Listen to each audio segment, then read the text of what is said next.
The Duke of Ashworth had 3 rules for marriage, and Eleanor Hartley was about to break every single one of them. She wasn't supposed to love the children. She wasn't supposed to ask questions. And she certainly wasn't supposed to collapse in a pool of blood on the nursery floor, her body shielding 2 small figures from a shattered window, while he stood frozen in the doorway, watching his carefully constructed world fall apart. But that was exactly what happened on a bitter February morning in 1818, and nothing would ever be the same.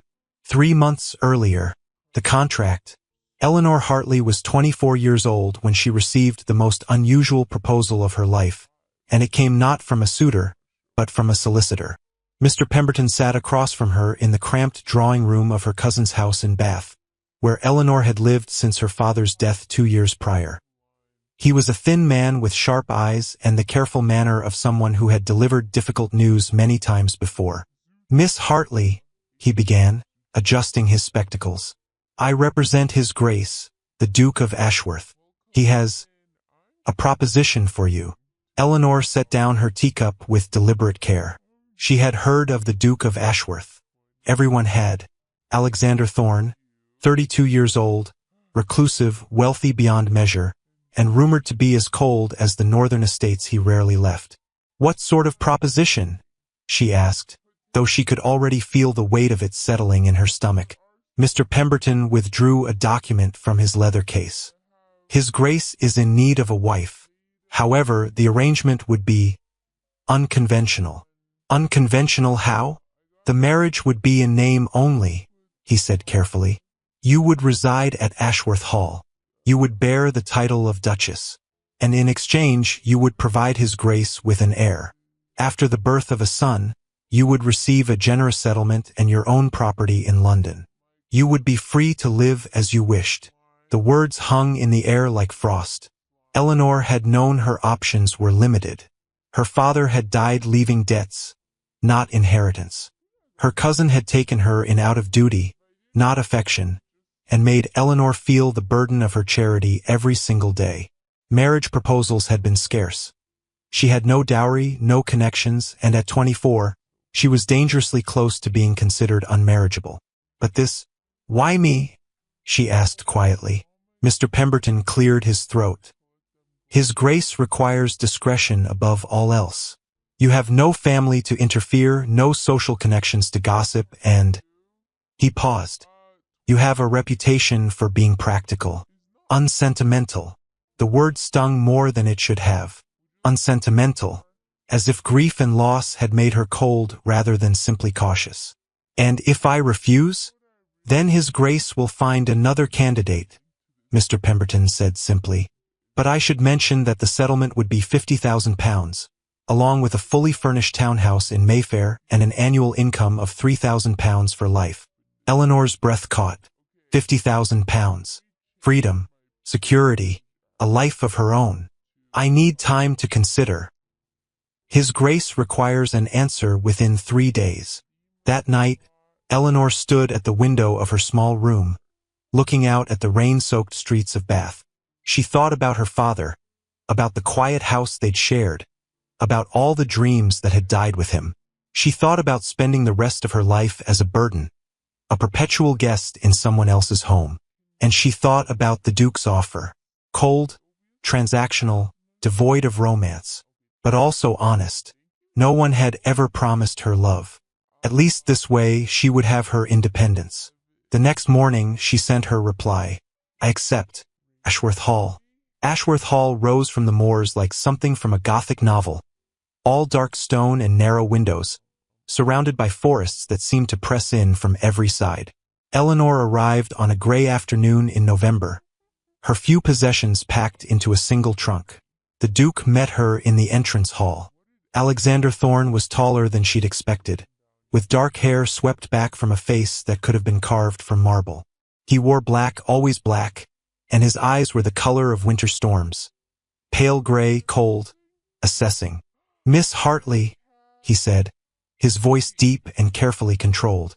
"Welcome to Ashworth Hall. Your Grace." Eleanor curtsied, keeping her expression neutral. He studied her for a moment, as if she were a piece of furniture he was considering purchasing. You understand the terms of our arrangement? I do. Good. Mrs. Dawson will show you to your rooms. We will marry in 3 days quietly in the estate chapel. After that, you will have your own suite in the east wing. I reside in the west wing. Our paths need not cross except when necessary. The word hung between them, clinical and cold. Eleanor lifted her chin. As you wish, Your Grace. Something flickered in his eyes. Surprise, perhaps, that she hadn't flinched. But he said nothing, only nodded curtly and walked away, his footsteps echoing through the vast, empty hall. Mrs. Dawson, the housekeeper, was a woman of perhaps 50, with steel-gray hair and a manner that suggested she had seen everything and judged most of it wanting. "This way, miss," she said, leading Eleanor up the grand staircase. The east wing was beautiful in a cold and used way. Elegant furniture, silk curtains, everything perfectly arranged and utterly lifeless.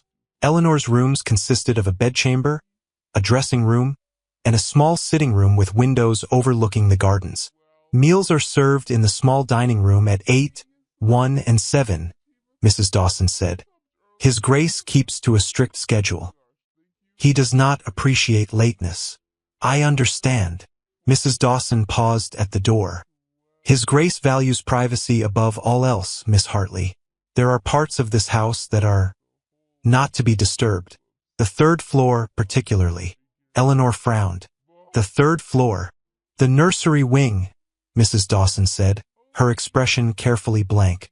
It has been closed for many years. His Grace has made it clear that no one is to go there without his express permission. Before Eleanor could ask why, Mrs. Dawson had already left, closing the door behind her with a soft click. Eleanor stood alone in her beautiful, cold rooms, listening to the silence of Ashworth Hall, and wondered what kind of house forbade entry to its own nursery. The wedding took place 3 days later in the estate chapel, a small stone building nearly swallowed by ivy. There were no guests, only the chaplain, Mrs. Dawson, and Mr. Pemberton as witnesses. Alexander Thorne stood at the altar in immaculate black, his expression as remote as a stranger's. Eleanor wore a simple gray silk dress. She had not wanted to pretend this was anything other than what it was. The vows were spoken quickly, mechanically. Alexander's voice never wavered. Eleanor's hands remained steady. When the chaplain pronounced them man and wife, Alexander did not kiss her.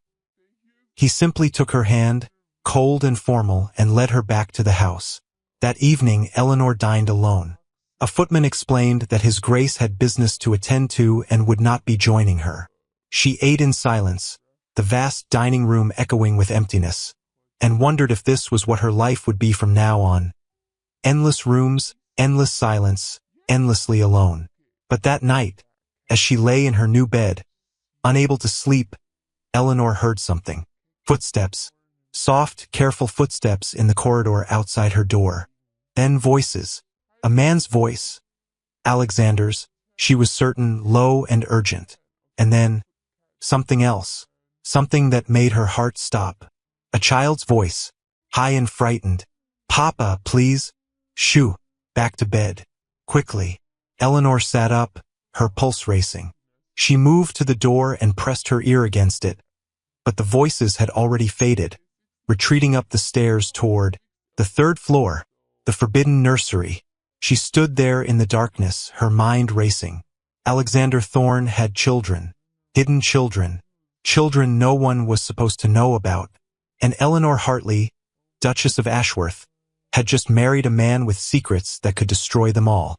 The discovery. Eleanor did not sleep that night.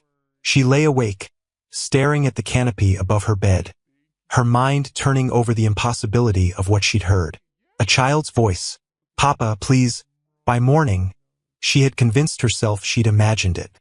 Exhaustion, nerves, the strangeness of this cold house playing tricks on her mind. But then it happened again. 3 nights after the wedding, Eleanor woke to the sound of footsteps. Not in the corridor this time, but directly above her on the 3rd floor. Light footsteps, running, then a crash quickly muffled. She lay perfectly still, listening. For a long moment, there was nothing. Then she heard Alexander's voice, sharp and controlled, though she couldn't make out the words. In the morning, Eleanor asked Mrs. Dawson about it as casually as she could manage. "I heard something last night, on the floor above. I thought the third floor was closed." Mrs. Dawson's expression shuddered immediately. "Old houses make strange sounds, Your Grace. The wind, the settling of the structure. Nothing to concern yourself with. It sounded like footsteps. I'm certain it was nothing." Mrs. Dawson's tone made it clear the subject was closed. "Will there be anything else?" Eleanor wanted to press, but something in the housekeeper's face stopped her. Not hostility, but something else. Fear? Or perhaps loyalty so absolute it looked like fear. "No," Eleanor said quietly. "That will be all." She spent the next week trying to follow the rules. She kept to her wing. She attended meals alone. She walked the gardens when the weather permitted, always careful not to stray toward the paths that led to the north side of the house. She saw Alexander exactly 3 times. Once at dinner, where he asked her with painful politeness if her rooms were comfortable. Once in the library, where he'd entered, seen her reading, and immediately turned and left without a word.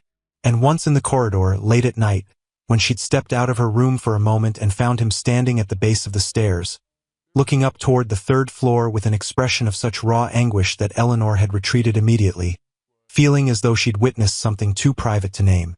But it was the sounds that haunted her. The footsteps, the occasional cry in the night, quickly silenced.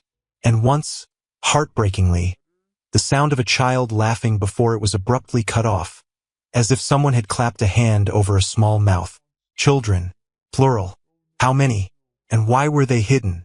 Eleanor began to piece together what she could from the servants' careful silences. The 3rd floor had been closed for 6 years, though Mrs. Dawson occasionally brought meals up on a tray. His Grace visited the 3rd floor every evening without fail, always alone, always for exactly 1 hour. No one from the village was ever permitted in the house. All deliveries were left at the gate.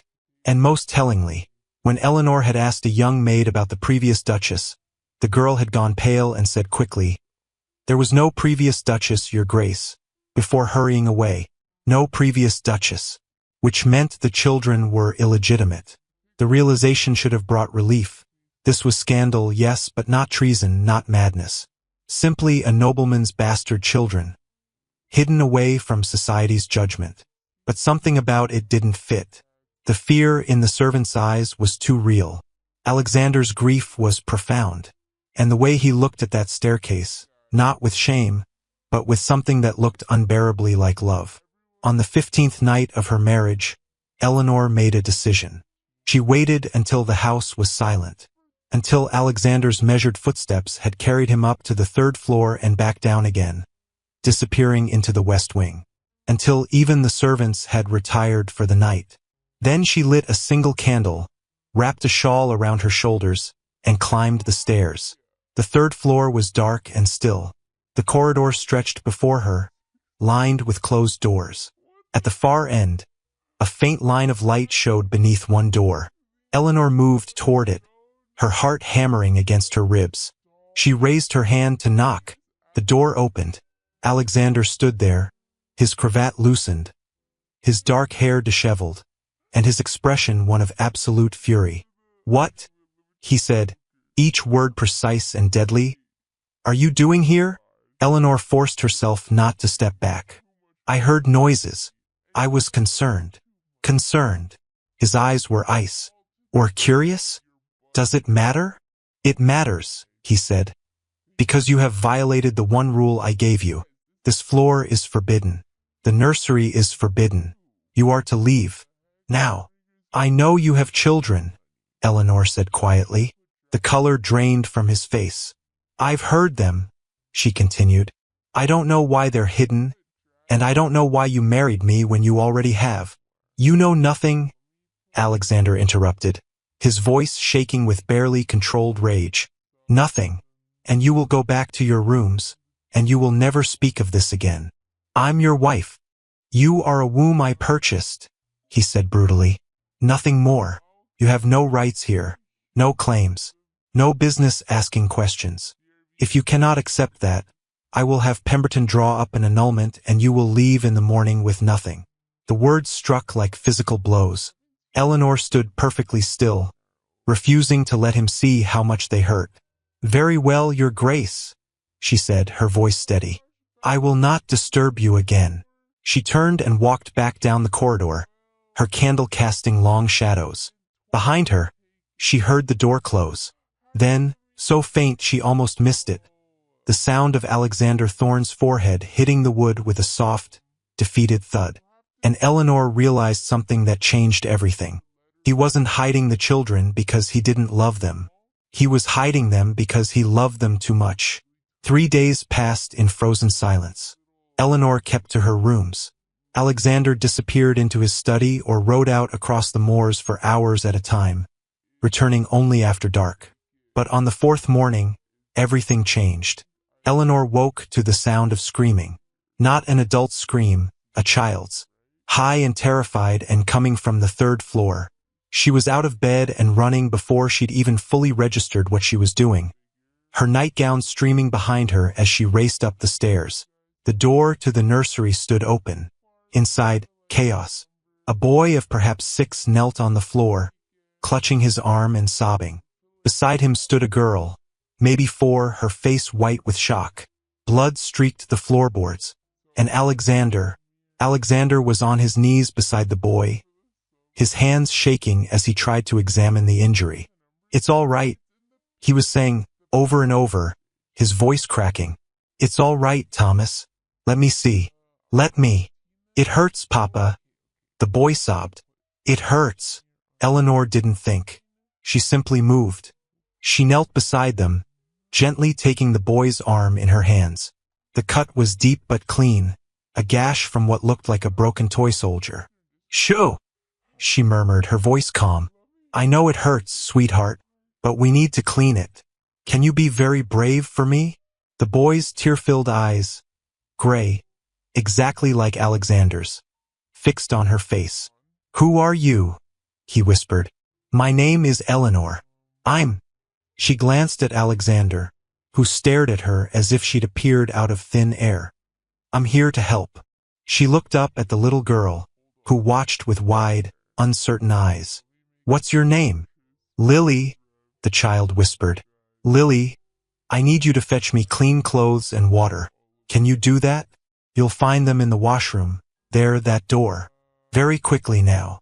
To her surprise, the girl obeyed immediately, running to get the supplies. Eleanor turned back to the boy. Thomas, this will sting a bit, but then it will feel better. I promise. She worked quickly and efficiently, cleaning the wound, binding it with strips of clean linen. The boy whimpered but didn't pull away, his small hand gripping hers tightly. There, she said softly when it was done. All better. You were very brave. Like a soldier? Thomas asked, his voice still shaky. Like the bravest soldier in all of England. The smallest smile touched his tear-stained face. Eleanor looked up at Alexander. He hadn't moved. He knelt there on the nursery floor, staring at her as if she were a ghost, or a miracle, or something he couldn't quite believe was real. Your Grace, she said quietly, perhaps we should talk. They sent the children to bed, though bed was generous for the sparse nursery. The room was clean but sparse, with 2 small cots, a few worn toys, and very little else.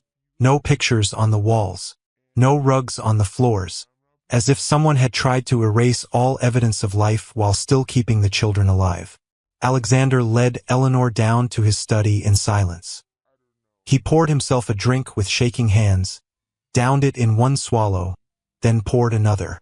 They're mine, he said finally, not looking at her. Thomas is 6. Lily is 4. Their mother. He stopped. Eleanor waited. Their mother was my wife, he said. The words dragged out like broken glass. Legally, secretly married. Her name was Catherine. She was the daughter of a country vicar. No dowry, no connections. My father would have disinherited me if he'd known. So you married in secret? Yes. I was 23, arrogant, certain I could manage it all. We were happy for 3 years. Catherine became pregnant with Thomas. Then, 6 months after Lily was born, His voice broke. There was a fire. Eleanor's breath caught. She died trying to save them, Alexander continued. The servant's wing. An overturned lamp. Catherine got the children out. But she... He stopped, his jaw working. She died 3 days later. Burns, smoke in her lungs. She held on long enough to make me promise to keep them safe. To keep them hidden until I could find a way to make it right. Hidden, Eleanor repeated. Why? Because they're bastards in the eyes of the law, Alexander said bitterly. The marriage was never recorded. Catherine's father performed the ceremony, but he died before it could be registered. Without proof, Thomas has no claim to the title. And my uncle, his hands clenched. My uncle would destroy them if he knew. He's next in line after me. He's been waiting for me to die without an heir for 10 years. The pieces fell into place. So you need a legitimate heir, Eleanor said slowly. A child whose birth can't be questioned. And once you have one, I can bring Thomas and Lily out of hiding, Alexander finished. I can claim them as wards, distant relatives, anything. I can give them a life. But until then, if anyone knows they exist, my uncle will find a way to use them against me. He's done it before, threatened exposure, threatened worse. So I've kept them here, in secret, away from everyone. He finally looked at her. Including you. Eleanor sank into a chair, her mind reeling. You married me, she said. Not for convenience, but to protect them. Yes. And when I asked about the nursery, I thought you'd discovered them, Alexander said. I thought you'd threatened to expose them, demand more money, use them as leverage. So I said the cruelest things I could think of to drive you away. He closed his eyes. I am sorry for that. Eleanor sat in silence for a long moment. Why didn't you tell me? She asked finally. Why not trust me from the beginning? Because I don't trust anyone, Alexander said simply. I haven't, not since Catherine died. Not since I realized how fragile everything is. How easily the people I love can be taken from me. Trust is a luxury I can't afford. So you've kept them locked away, Eleanor said. For 6 years. Alone, frightened, barely seeing the light of day. It's temporary, Alexander interrupted, his voice rising. As soon as you provide an heir, as soon as Thomas's claim is secure. Temporary? Eleanor stood, anger flooding through her. Your Grace, Lily doesn't remember a time before this prison. Thomas thinks hiding is normal. They have no nurse, no tutor, no proper care. I care for them, Alexander said fiercely. Every night. I read to them, play with them, teach them. For 1 hour, Eleanor said. 1 hour out of every day, and the rest of the time they're alone. That's not protection. That's cruelty. Don't you dare, Alexander said, his voice deadly quiet. Don't you dare judge me for trying to keep them alive. I'm not judging you for protecting them, Eleanor interrupted. I'm judging you for thinking that survival is the same as living. The silence that followed was absolute. Alexander stared at her, something cracking behind his eyes. What would you have me do? He asked finally, his voice raw. Risk them? Let them be seen. Let my uncle discover them. Let them be destroyed. Eleanor took a breath. Let me help you, she said quietly. Let me care for them properly. Let me give them what they need, not just survival but childhood. Safety, yes, but also joy. Your children are not chess pieces to be hidden until the game is won. They're children, and they're terrified, and they need more than you can give them alone. Alexander looked away, his jaw tight. I don't need your help. Yes, Eleanor said gently. You do. For a long moment he said nothing. Then finally he spoke. If you betray them, he said, his voice shaking. If you do anything, say anything that puts them at risk. I won't, Eleanor said. I swear it. His eyes searched hers, looking for the lie, the deception, the inevitable betrayal. He found none. 1 month, he said finally. You may see them during the day. You may help with their care. But no one else can know. Not the servants, not anyone. And if at any point I believe you've become a danger to them, you'll have every right to remove me, Eleanor finished. I understand. Alexander nodded slowly. Then we have an agreement. Eleanor extended her hand. After a moment, Alexander took it. His hand was cold, his grip desperate. And Eleanor realized with sudden clarity that this proud, broken man had been alone for far too long. The attack, the month that followed, changed everything.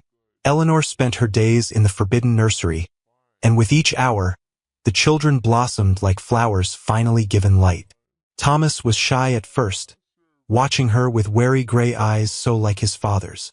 But when she brought him books, real books, not the few battered volumes Alexander had managed to smuggle upstairs, his whole face transformed. Stories, he breathed, running his small hands over the leather covers. Real stories. As many as you want, Eleanor promised. And I'll teach you to read them yourself if you'd like. Lily was easier to win over. She simply climbed into Eleanor's lap the second day, pressed her face against Eleanor's shoulder, and whispered, "You smell nice, like flowers." Eleanor's heart broke a little. "When was the last time you were outside?" she asked carefully. "I don't remember," Lily said. "Papa says it's not safe." It wasn't safe. Eleanor knew that. But as she looked around the bare nursery, at the children who'd spent years in this gilded cage, she made a decision. That afternoon, she found Alexander in his study. "I want to take the children into the garden," she said without preamble. He looked up sharply. "Absolutely not. They need fresh air. They need sunlight. Thomas is pale as a ghost, and Lily—" "I said no," Alexander interrupted. "It's too dangerous. If anyone sees them, then we'll use the walled garden," Eleanor said. "The one behind the west wing that's completely hidden from view. No servants, no visitors. Just you, me, and the children. Please." Alexander stared at her for a long moment. "This is a mistake," he said finally. "Perhaps. But it's one I'm willing to make." Something shifted in his expression. "1 hour," he said. "At dawn, before the servants wake. And I'll be there the entire time." Eleanor nodded. "Thank you." That first morning, when Thomas and Lily stepped out into the garden, they froze. The sun was just rising, painting everything gold and rose. Frost sparkled on the grass. Birds sang in the trees. Lily looked up at Eleanor with enormous eyes. "It's so big," she whispered. "It's the world," Eleanor said softly. "And it's yours." The children ran. They laughed. They chased each other through the paths, their small voices echoing off the stone walls. And Alexander stood beneath the oak tree, watching them with an expression of such profound grief and joy tangled together that Eleanor had to look away. "This is what I've stolen from them," he said quietly when she approached. 6 years of this. "You protected them," Eleanor said. "Now you're giving them back their childhood. That's not theft. That's love." He looked at her then, really looked at her as if seeing her for the first time. "You're not what I expected," he said. "Neither are you." A smile ghosted across his face, brief but real. "They adore you, you know," he said. "Thomas asked me last night if you were staying forever." Eleanor's breath caught. "What did you tell him?" "That I didn't know," Alexander said honestly. "That our arrangement was complicated. It doesn't have to be." He studied her face. "You're suggesting we make this real." "I'm suggesting," Eleanor said carefully, "that we're already a family. We're just too afraid to admit it." Alexander turned away, his jaw tight. "I made that mistake once before," he said. "With Catherine. I let myself believe in forever. And forever lasted 3 years before it all burned down. So you'll live in fear for the rest of your life? Keep everyone at arm's length? Deny yourself happiness because you're terrified of losing it?" "Yes," Alexander said simply. "Because that pain nearly destroyed me. I cannot survive it again." Eleanor wanted to argue, wanted to tell him that love was worth the risk, that hiding was no way to live. But she also understood, with painful clarity, that Alexander Thorne's heart was a fortress, and she had no right to demand entry just because she'd found herself, against all logic and reason, beginning to care. The garden visits became routine. Every morning at dawn, just the four of them, and slowly, almost imperceptibly, something changed. Alexander began staying after the hour was up, lingering in the garden while the children played. He taught Thomas to skip stones across the fountain. He wove flower crowns for Lily's hair, and he talked to Eleanor about Catherine, about the fire, about the years of grief and guilt that had hardened him into someone who couldn't let anyone close. "I'm not a good man," he said one morning as they watched the children chase butterflies. "I've been cruel to you, cold. I've treated you like a transaction when you've shown my children nothing but kindness." "You've been afraid," Eleanor said. "That's not the same as cruel, isn't it?" She turned to face him. "Alexander, you've spent 6 years protecting your children at the cost of your own life. You haven't attended Parliament. You've refused all social engagements. You've made yourself a recluse to keep them safe. That's not cruelty. That's a sacrifice. Or cowardice," he said quietly. "Hiding rather than fighting." "You're fighting now," Eleanor pointed out. "Every day. Every moment you spend loving them despite the risk."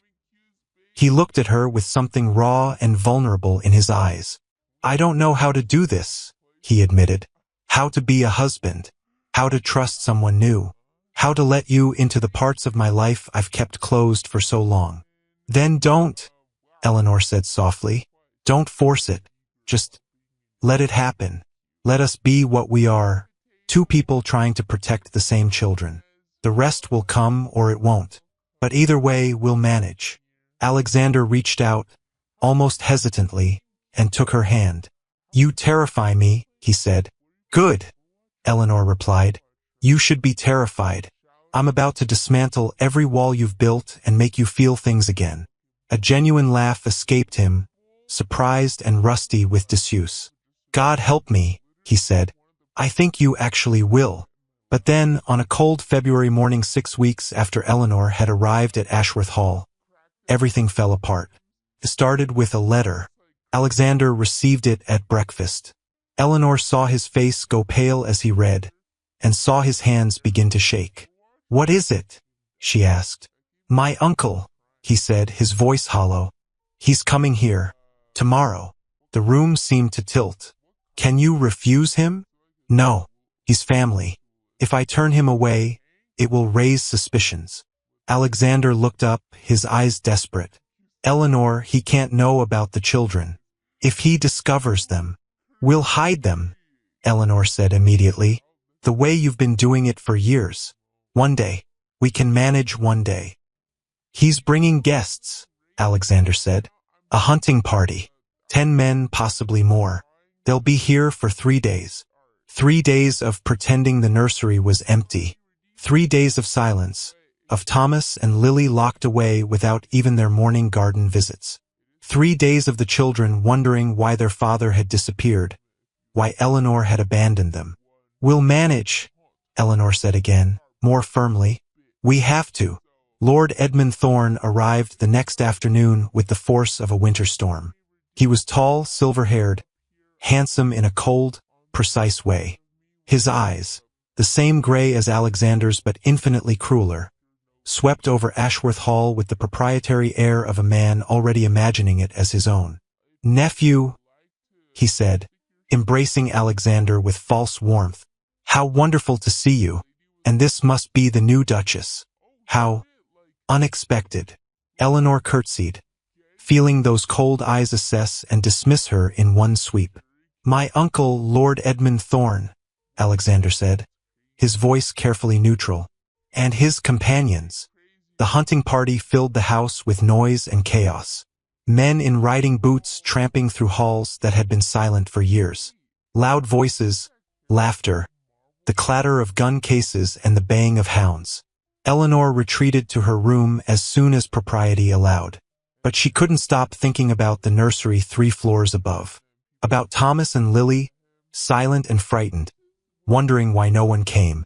That evening at dinner, Lord Edmund studied Alexander with eyes that saw too much. "You've become quite the hermit, Alexander," he said. "Shut yourself away in this tomb. It's unnatural for a man your age."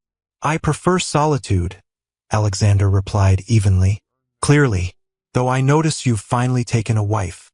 Edmund's gaze slid to Eleanor. "Tell me, my dear, what induced you to marry into such a gloomy situation?" "I found His Grace's company preferable to alternatives," Eleanor said coolly. "Did you?" Edmund smiled. "How refreshing. Though I wonder, have you found much company here? The house seems remarkably empty. No servants to speak of. No life." "We prefer a small household," Alexander said. "Small indeed." Edmund leaned back, swirling his wine. "In fact, I was just telling Ashford here that Ashworth Hall seems more like a mausoleum than a residence. One wonders what you're protecting. Or hiding." The words landed like stones into still water. "I'm hiding nothing," Alexander said. "No?" Edmund's smile widened. "Then you won't mind if we explore a bit tomorrow. The old nursery wing, for instance. I have fond memories of playing there as a child." Eleanor felt her blood run cold. "The nursery has been closed for years," Alexander said carefully. "There's nothing there but dust and old furniture." "Then there's no harm in visiting it, is there?" Edmund's eyes gleamed. For old time's sake. Alexander couldn't refuse without raising more suspicion. "Of course, though I assure you, you'll find it disappointingly dull." "We'll see." That night, Eleanor found Alexander pacing his study like a caged animal. "He knows," Alexander said. "Somehow he knows." "You don't know that." "Yes, I do. You saw the way he looked at me. He's been suspicious for years, and now he's going to search until he finds proof." His hands clenched into fists. "If he discovers them, Eleanor, if he reveals their existence to Parliament, they'll be taken from me. Thomas will have no claim to the title. Lily will be branded a bastard. They'll be destroyed, and there's nothing I can do to stop it." Eleanor crossed to him, taking his face in her hands. "Then we move them," she said. "Tonight, before dawn. We take them to the gatehouse or the stables, anywhere Edmund won't think to look. Just for 3 days. Just until he's gone. The stables are too risky. Too many grooms. And the gatehouse." "Then the dower house," Eleanor interrupted. "It's been empty for years, completely isolated. We can move them in darkness, bring them back when it's safe." Alexander stared at her. "That could work, if we're careful. If no one sees, then we'll be careful." He pulled her close, sudden and desperate, burying his face in her hair. "How did I survive before you?" he whispered. Eleanor held him tightly. "You didn't. You just existed." They moved the children at 3 in the morning. Thomas and Lily woke confused and frightened, but Alexander soothed them with whispered promises. Eleanor bundled them in warm cloaks and carried Lily while Alexander carried Thomas. The dower house was a mile through the woods, accessed by a hidden path. It was bitterly cold, their breath misting in the moonlight. They were almost there when Lily stirred in Eleanor's arms. "I'm scared," she whispered. "I know, sweetheart," Eleanor murmured. "But Papa and I are here. We won't let anything happen to you. Promise." "I promise." The dower house was cold and dusty, but Eleanor and Alexander worked quickly to make one room habitable. Blankets, food, water, books for Thomas, toys for Lily. "We'll come back tonight," Alexander told them, "after the hunting party has retired. But during the day you must be very quiet, very still. Can you do that?" Thomas nodded gravely. "We're good at being quiet, Papa." The words broke something in Alexander's chest. "I know you are," he said hoarsely. "I'm so sorry." Eleanor knelt beside them. "This is the last time," she said firmly. "After this, we'll find a better way. I promise you, both of you. This is the last time you'll have to hide." She looked at Alexander as she said it, and he understood. Whatever happened, they couldn't go on like this. The children deserved more, deserved better, deserved freedom even if it meant risk. They left as dawn was breaking, slipping back through the woods to Ashworth Hall. They separated at the house. Alexander to his wing, Eleanor to hers. Neither of them slept. Lord Edmund's search of the nursery was thorough and deliberate. Eleanor and Alexander stood in the doorway, watching as he examined every corner, opened every wardrobe, pulled back every dusty sheet. "Just as I remembered," Edmund said. "Empty. Abandoned." He turned to Alexander. "Though I notice the dust is remarkably light in places. As if someone has been here recently." "The servants clean occasionally," Alexander said. "Do they?" Edmund crossed to the window. "Strange. I asked Mrs. Dawson about this wing, and she said it's been locked for years. Forbidden, in fact." Alexander said nothing. Edmund smiled. "You're hiding something, nephew. I don't know what yet, but I will find out. And when I do—" He moved toward the door, pausing beside Eleanor. "I hope you know what you've married into, Your Grace. A house of secrets. A man who trusts no one. How lonely that must be." After he left, Eleanor turned to Alexander. "He's not going to stop," she said quietly. "I know. Then what do we do?" Alexander looked at her with eyes full of a terrible, desperate resolve. "We survive," he said. "The way we always have." The collapse. The next morning dawned gray and bitter, with the kind of cold that sank into bones and refused to leave. The hunting party prepared to ride out at first light. Eleanor watched from her window as the men gathered in the courtyard, their breath misting, hounds circling. Alexander stood among them, his face carefully blank. Lord Edmund appeared last, dressed in impeccable hunting attire. He caught sight of Eleanor at the window and raised his hand in a mocking salute. She stepped back, her stomach tight with unease. The men rode out. The house fell silent. Eleanor waited an hour, then two. At noon, when Mrs. Dawson was occupied supervising the preparation of the evening's meal, Eleanor slipped out through the garden door and made her way toward the woods. She had to check on the children. "I had to make sure they were safe, warm, and still hidden." Alexander had been too distracted this morning to visit them, and Eleanor couldn't bear the thought of Thomas and Lily alone and frightened in that cold house. The path through the woods was overgrown, barely visible. Eleanor picked her way carefully, her cloak catching on brambles. She was halfway there when she heard it. Hoofbeats. Not the distant sound of the hunting party, but close. Dangerously close. Eleanor froze behind an old oak tree, her heart hammering. Through the trees she saw them. 3 men on horseback, moving slowly along the perimeter of the estate. Not hunting, searching. And leading them was Lord Edmund. "The dower house is this way," he was saying. "I'd forgotten it even existed. Been empty for years, hasn't it?" "Since the old Duke died," another man replied. "Why search there?" "Because," Edmund said with cold satisfaction, "my nephew has been acting like a man with something to hide, and men who hide things tend to hide them in forgotten places." Eleanor's blood turned to ice. They were going to find the children. She didn't think so. She simply ran. She crashed through the woods, branches tearing at her dress, her breath burning in her lungs. She had to get there first. Had to warn them. Hide them. Something. She burst into the dower house, gasping. "Thomas! Lily!" They appeared from the makeshift bedroom, wide-eyed. "Eleanor," Thomas said. "What's wrong?" "We have to go," Eleanor said. "Now. Right now." "But Papa said." "I know what Papa said. But it's not safe anymore. Come with me. Quickly." She heard the hoofbeats in the distance. Getting closer. There was no time to run. The men would see them, would catch them. Eleanor looked around desperately. The house had no back door. No place to hide that wouldn't be discovered in seconds. Except the cellar. "This way," she said, pulling the children toward the narrow door at the back of the kitchen. "Down here. Don't make a sound. No matter what you hear." She got them down the stairs into the cold, dark cellar just as the front door of the dower house crashed open. "Told you, Edmund, there's nothing here," one of the men was saying. "Then we'll make certain of it," Lord Edmund replied. Eleanor closed the cellar door as quietly as she could.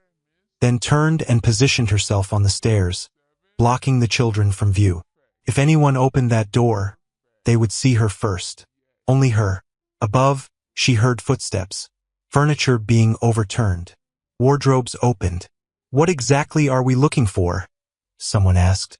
"Evidence," Edmund said. "My nephew has been remarkably secretive for years. I want to know why."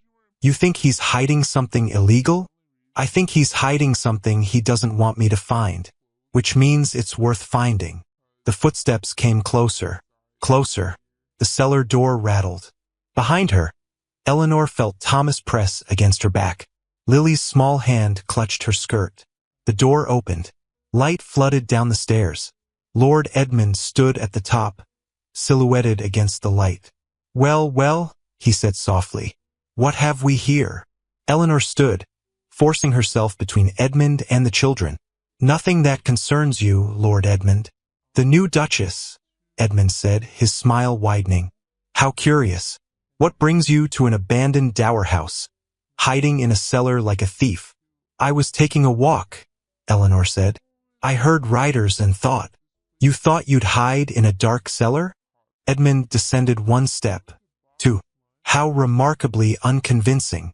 "Your Grace," one of the other men called from above. "There are children's things here. Toys. Blankets."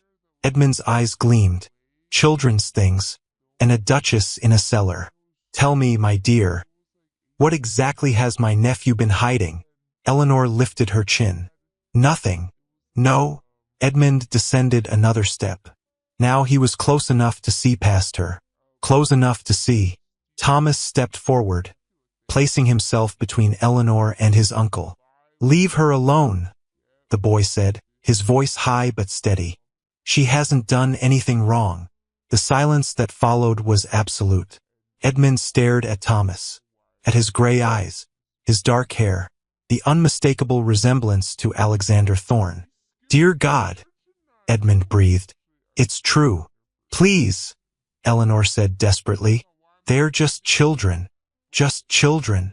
Edmund laughed, cold and triumphant. "These are Alexander's bastards.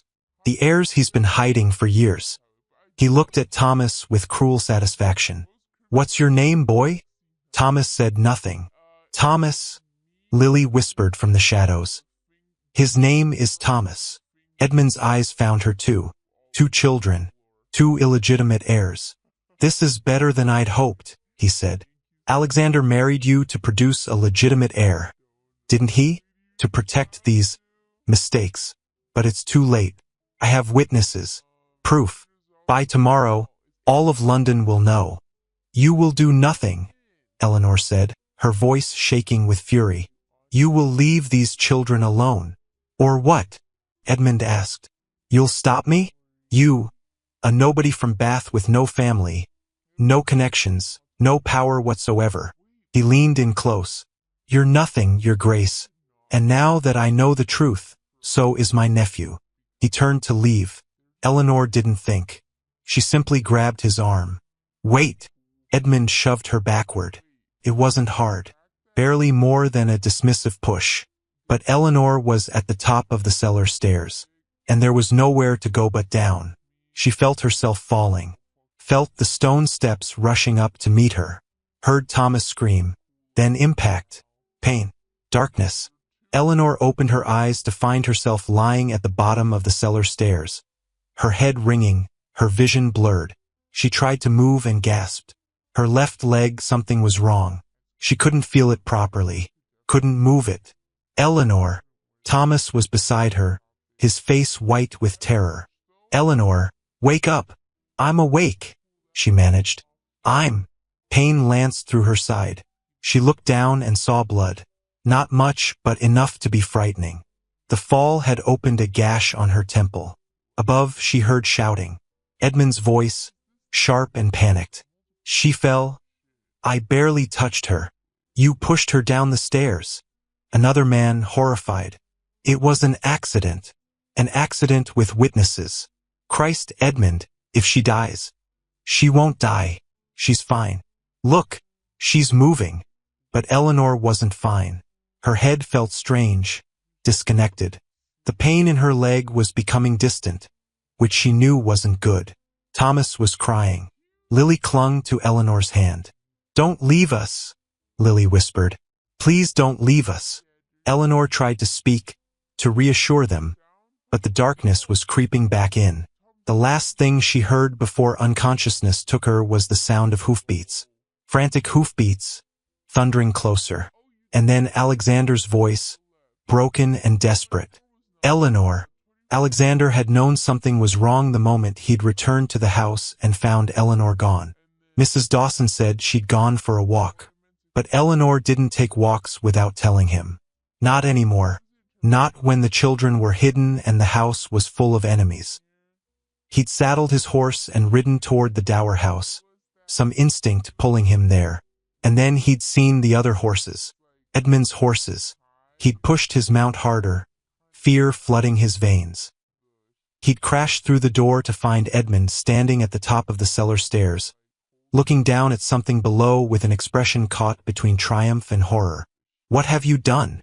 Alexander had demanded. Edmund stepped aside wordlessly. Alexander looked down.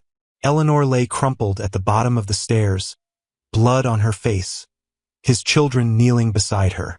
The world stopped. "It was an accident," Edmund was saying.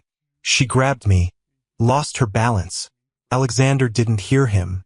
He was already moving, taking the stairs 3 at a time, dropping to his knees beside Eleanor. "Eleanor," he said, his voice shaking. "Eleanor, can you hear me?" Her eyes fluttered open, unfocused, distant. "Alexander," she whispered. "The children, they're safe. They're here. Don't try to move." "I had to protect them," she said, her words slurring slightly. "He was going to tell me. He was going to take them." "Shoo, it's all right. You did perfectly. You protected them. His voice broke. "Eleanor, stay with me. Please." Her hand found his. "Don't let him take them." "I won't. I swear to you I won't." Her eyes closed. "No," Alexander said desperately. "No, Eleanor. Open your eyes. Look at me. You can't leave. I need you. The children need you." He couldn't finish. Couldn't say what he'd only just realized was true. That he loved her. That he'd fallen in love with his practical, unsentimental wife who'd somehow dismantled every wall he'd built and made him feel again. And now she was dying in his arms because she tried to protect his children from his mistakes. "Get a doctor," he said to the men standing frozen at the top of the stairs. "Now, move." They scattered. Alexander gathered Eleanor into his arms as carefully as he could, mindful of her leg, the blood. Thomas and Lily clung to him, both crying. "Is she going to die?" Thomas asked, his voice breaking. "No," Alexander said fiercely. "No, she's not. I won't let her." He carried Eleanor out of the cellar, through the Dower house, into the cold February air. And as he held her against his chest, feeling her heart beat weakly against his own, Alexander Thorne made a vow. If Eleanor survived this, when she survived this, he would never hide again, never hold back, never let fear keep him from the people he loved. He would burn down the world before he lost her. After the fall, Eleanor woke to candlelight and pain. The pain was immediate. A throbbing in her head, a sharp ache in her leg, a general soreness that seemed to radiate from everywhere at once. The candlelight was softer, golden, familiar. She was in her room at Ashworth Hall, in her bed, and sitting beside her, his head bowed, his hand clutching hers as if it were the only thing keeping him tethered to earth, was Alexander. "Alexander," she whispered. His head snapped up. For a moment he simply stared at her as if she were a ghost. Then something broke in his face. "You're awake," he said, his voice hoarse. "Thank God you're awake." "How long?" 3 days, he said. "You've been unconscious for 3 days." The doctor said. He stopped, his jaw working. He said it could have been much worse. Concussion, broken leg, severe bruising, but no permanent damage. "You're going to be all right." Eleanor tried to sit up and immediately regretted it. "Don't," Alexander said quickly, pressing her gently back down. Don't move. You need to rest. The children, Eleanor said urgently. Thomas and Lily, are they? They're safe, Alexander said. They're upstairs, probably driving Mrs. Dawson to distraction. They've been asking about you constantly. His throat worked. They think you're a hero. I'm not. You are, Alexander interrupted. You threw yourself between them and Edmund. You protected them even though it meant putting yourself in danger. Eleanor, you could have died. But I didn't. But you could have. His hand tightened on hers. And it would have been my fault. My secrets, my fear, my inability to trust anyone. All of it led to you lying broken at the bottom of those stairs. Eleanor studied his face. He looked terrible. Unshaven, hollow-eyed, as if he hadn't slept in days. What happened to Edmund? She asked. Something hard entered Alexander's expression. He's gone. And he won't be returning. Alexander. He pushed you down a flight of stairs in front of witnesses, Alexander said flatly. Witnesses who corroborated that he was attempting to expose and possibly harm my children. I had a choice.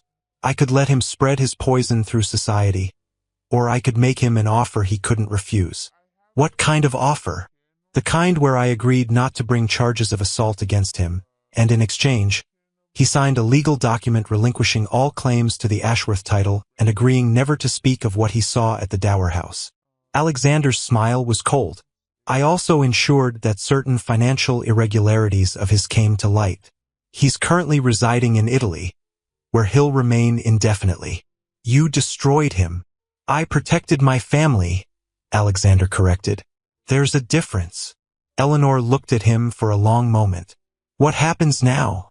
She asked softly. With Thomas and Lily. With us. Alexander was quiet for a moment. Then he stood, crossed to the window, and stared out at the winter landscape.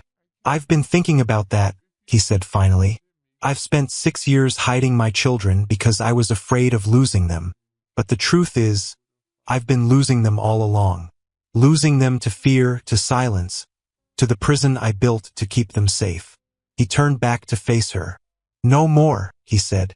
No more hiding. I'm bringing them out, publicly. I'll claim them as wards, distant relatives orphaned in the fire that killed their mother. Society will gossip, but they gossip about everything. Let them.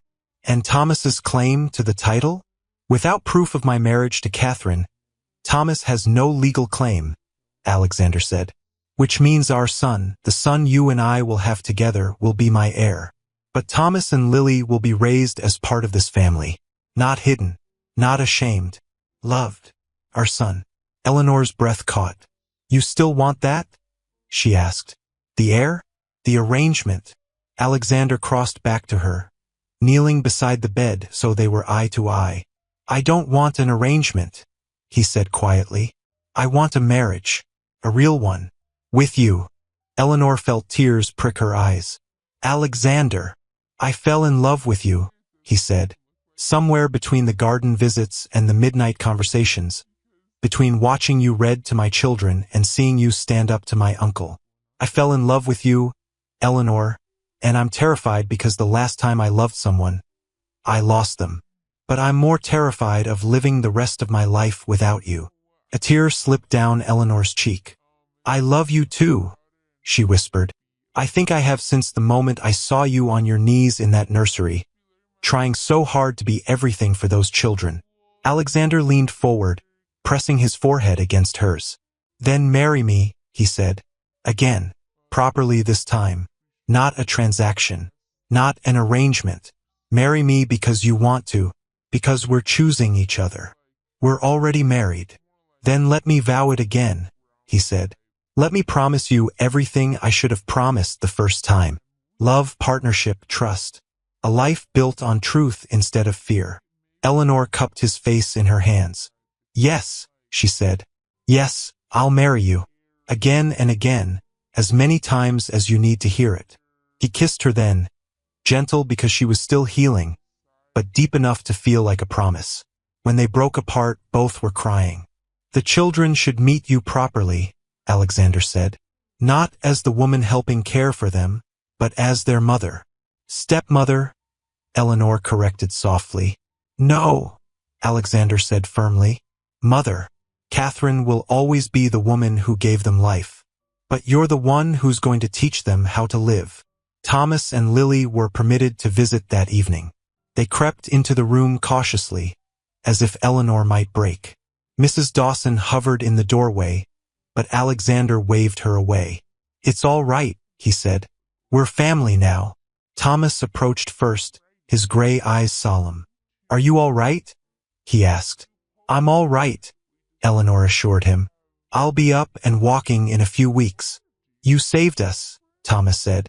Uncle Edmund wanted to hurt us, but you stopped him. Of course I did, Eleanor said gently. That's what mothers do. Thomas's eyes widened. You're our mother now? Eleanor glanced at Alexander, who nodded encouragingly. If you'd like me to be, she said carefully. I know you had a mother before. Mama Catherine, Lily said, climbing onto the bed beside Eleanor. We remember her a little. She was beautiful. She was... Alexander agreed, his voice thick. But Papa says you're our mother now, Thomas said. And that we don't have to hide anymore. That's right, Alexander said. No more hiding. No more secrets. We're going to live like a proper family. Will we go outside? Lily asked hopefully. In the daytime? With other people? Yes, Eleanor said, smiling despite her tears. We'll go outside. We'll go to the village. We'll have picnics and riding lessons and everything you've been missing. Lily threw her small arms around Eleanor's neck. I love you, Mama. The word Mama hit Eleanor like a physical force. She held the little girl close, breathing in the scent of her hair, feeling her small heartbeat. I love you too, darling, she whispered. Both of you. So much. Thomas climbed onto the bed on her other side, and Alexander joined them, careful not to jostle Eleanor's injuries. They stayed like that for a long time. Family. Not perfect. Not uncomplicated. But real. And for the first time in 6 years, Alexander Thorne let himself believe in forever again. 6 months later, spring came to Ashworth Hall like a benediction. The gardens exploded with color. The moors turned green and gold. The windows were thrown open, and for the first time in years, the house filled with light and laughter. Thomas and Lily attended the village school now. They had friends.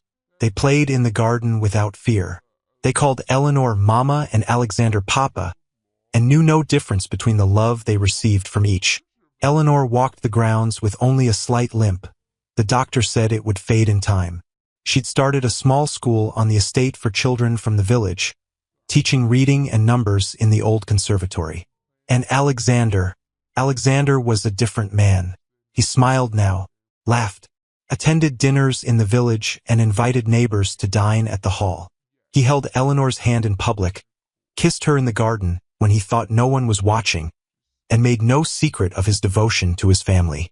The ton gossiped, of course, about the mysterious words, about the reclusive duke who'd suddenly emerged from isolation, about the nobody from Bath who'd somehow tamed the untamable Duke of Ashworth. Let them gossip. Eleanor and Alexander had something more valuable than reputation. They had the truth. One evening in late April, Alexander found Eleanor in the garden, watching Thomas teach Lily how to catch fireflies. He wrapped his arms around her from behind, resting his chin on her shoulder. Happy? He murmured. Impossibly, Eleanor said, leaning back against him. You, more than I have any right to be. They stood in comfortable silence, watching their children play. I have news, Eleanor said softly. What kind of news?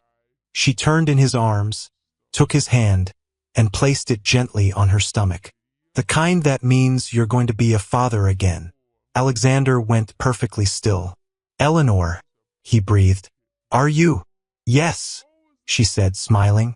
The doctor confirmed it this morning. He pulled her close, burying his face in her hair. Thank you, he whispered. Thank you for giving me back my life, for teaching me how to love again, his voice broke, for everything. Thank you for letting me, Eleanor replied. for trusting me with your children, with your heart. Always, Alexander said. For the rest of our lives. Always. From the garden, Lily's voice rang out. Papa, Mama, come see. Thomas caught the biggest firefly. They went, hand in hand, toward the light and laughter, toward the family they'd built from broken pieces, toward the future they'd choose together every single day. And Ashworth Hall, which had been silent and cold for so long, finally felt like home. 10 years later, the christening of Lady Catherine Thorne was attended by half the county. Eleanor stood in the drawing room of Ashworth Hall, now bright and warm and filled with flowers, holding her youngest daughter. Around her, chaos reigned in the most wonderful way. Thomas, now 16 and tall as his father, was arguing good-naturedly with his tutor about classical literature. Lily, 14 and beautiful, played the piano for a group of admiring young gentlemen. And their other children, James, 8 and little Alexander, 5, chased each other through the garden visible through the open doors. Alexander appeared at Eleanor's side, slipping an arm around her waist. Happy? He asked, the question that had become their tradition. Impossibly, Eleanor replied.